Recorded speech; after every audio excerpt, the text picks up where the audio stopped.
Can, could, may, might, would, should, ये सारी modal verb आपको इस वीडियो में मिलेंगे।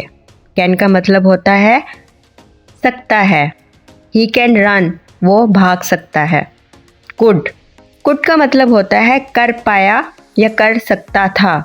ही कुड रन, वो भाग सकता था। शुड का मतलब है चाहिए। वी शुड लर्न इंग्लिश, हमें इंग्लिश सीखनी चाहिए। मस्ट का मतलब है करूँगा। I must teach you English, मैं आपको इंग्लिश सिखाऊंगी। मे का मतलब है कर सकता हूँ।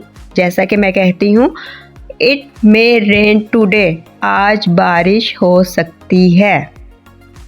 माइट का मतलब है शायद हो सकता है। अगर मैं बोलूँ इट माइट रेन टुडे तो इसका मतलब है कि शायद आज बारिश हो सकती है। वुड का मतलब होता है करूँगा या जाऊँगा।